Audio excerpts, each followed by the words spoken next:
ನಾನು ಮಾಧವ್ ಕಿರಣ್ ಅವರನ್ನ ಸಿನಿಮಾ ವ್ಯಕ್ತಿಯಾಗಿ ಮಾತಾಡ್ಸಲ್ಲ, ಒಬ್ಬ ರಾಜಕಾರಣಿಯಾಗಿ ಮಾತಾಡ್ಸಲ್ಲ, ಒಬ್ಬ ಉದ್ಯಮಿಯಾಗಿ ಮಾತಾಡ್ಸಲ್ಲ. 10 ಕಂಪನಿ ಆಗಿದೆ, 1800 ಜನ ಕೆಲಸ ಮಾಡ್ತಿದ್ದಾರೆ. ನನಗೆ ಸಿನಿಮಾ ಎಷ್ಟು ಇನ್ಸ್ಪಿರೇಷನ್ ಅಂತಂದ್ರೆ ಒಂದೊಂದು ಹೆಜ್ಜೆನೂ ಕೂಡ ಸಿನಿಮಾದಲ್ಲಿ ನನಗೆ ಒಂದೊಂದು ಮಾರ್ಗದರ್ಶನ ಕೊಟ್ಟಿದೆ. ಪುನೀತ್ ರಾಜ್ಕುಮಾರ್ ಜೊತೆ ನಾನು ಮಾತಾಡಿದಾಗ ಅವ್ರ ಹತ್ರ ನಾನು ಯಾರೇ ಕೂಗಳಲ್ಲಿ ಇನ್ಸ್ಪೈರ್ ಆಗಿ ಸೂಪರ್ ಮಾರ್ಕೆಟ್ ಮಾಡ್ತಿರೋದು, ನನಗೆ ಪಾಸ್ಮಾರ್ಟ್ ಮಾಡ್ತಿರೋದು. ಡಿಮಾನಿಟೈಸೇಷನ್ ಟೈಮಲ್ಲಿ ತುಂಬಾ ಲಾಸ್ ಆಗುತ್ತೆ, ಇಲ್ಲಿ ತುಂಬಾ ಥ್ರೆಟ್ಸ್ಗಳು ಬರುತ್ತೆ. ನನಗೆ ಬಿಸ್ನೆಸ್ ಅಲ್ಲಿ ತುಂಬಾ ಥ್ರೆಟ್ಸ್ ಬರುತ್ತೆ. ಒಂದು ಸ್ವಲ್ಪ ದುಡ್ಡು ಉಳಿಸ್ಕೊಂಡಿರ್ತೀನಿ, ಲಾಸ್ ಆಗಿ ಬಂದಿರ್ತೀನಲ್ಲ, 8 ಕೋಟಿ ಕಳ್ಕೊಂಡಿರ್ತೀನಿ, ಒಂದು 60 ಲಕ್ಷ 70 ಲಕ್ಷ ಇರುತ್ತೆ. ಸೂಪರ್ ಮಾರ್ಕೆಟ್ ಮಾಡಿದಾಗ ಅದು ಕಳೆದೋಗುತ್ತೆ. ಭೀಮ್ ನವಾಸ್ ದಿನ ನನಗೆ ಇನ್ನೂ ನೆನಪಿದೆ. ನಂದೊಂದಷ್ಟು ಮಾಲ್ಗಳಿರುತ್ತೆ, ಮಾಲ್ನೆಲ್ಲನೂ ಎತ್ಕೊಂಡು ಹೋಗ್ಬಿಡ್ತಾರೆ. ನಾನು ರೆಸ್ಟೋರೆಂಟ್ ಮಾಡಿರ್ತೀನಿ, ಅದು ಶುರು ಮಾಡೋದಕ್ಕೆ ಬಿಡಲ್ಲ. PDO ಏನು ಮಾಡ್ತಾನೆ, ಆ MLA ಮಾತು ಕೇಳ್ಕೊಂಡು ಆ ಬೋರ್ಡ್ನ ಕಿತ್ತಾಕಿರ್ತಾನೆ, ಕಿತ್ತಾಕ್ಬಿಡ್ತಾರೆ. ಅದು ಸಿನಿಮಾ ಥರನೇ ಮಾಡಿರ್ತಾರೆ. ರಾಜಕೀಯ ಎಂಟ್ರಿ ಅವತ್ತು ನಾನು ಅನೌನ್ಸ್ ಮಾಡ್ತೀನಿ ಜೋರಾಗಿ, ಏನಂತ ನಾನು ರಾಜಕೀಯ ಬರ್ತೀನಿ, ಅವರೊಬ್ಬರೇ ಪ್ರೊಡ್ಯೂಸರ್ಸ್. ನನಗೆ ಗೊತ್ತಿಲ್ಲ.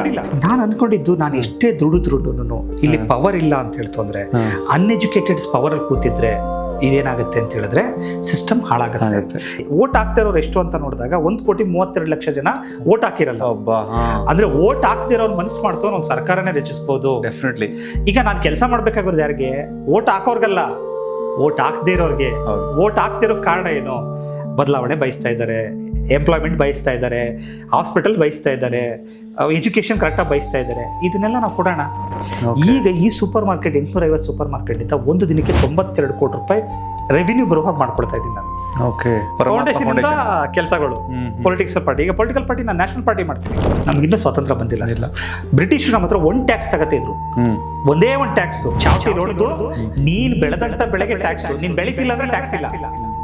ಇವತ್ತು ನೀನು ದುಡಿದಕ್ಕೂ ಟ್ಯಾಕ್ಸು, ವಾಚ್ ತಗ್ತೀನಿ ಅಂದ್ರೆ ಟ್ಯಾಕ್ಸು, ಬಟ್ಟೆ ತಗೊಳ್ತೀನಿ ಅಂದ್ರೆ ಟ್ಯಾಕ್ಸು. ಈಗ ಭೂಮಿ ಇಟ್ಕೊಂಡು ನಂದು ದುಬೈಲ್ ಆಫೀಸ್ ಇದೆ, ಸಿಂಗಾಪುರಲ್ಲಿ ಆಫೀಸ್ ಇದೆ, UK ನಲ್ಲಿ ನೆಕ್ಸ್ಟ್ ಮಂತ್ ಮಾಡ್ತಾ ಇದ್ದೀನಿ.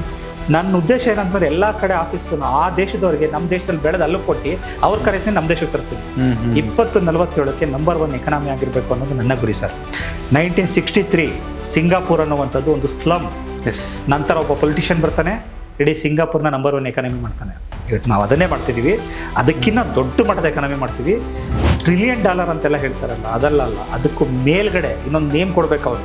ಅಷ್ಟು ನಮ್ಮ ಭಾರತದಲ್ಲಿ ದುಡಿಬೋದು, ಅಷ್ಟು ರಿಸೋರ್ಸಸ್ ಇದೆ.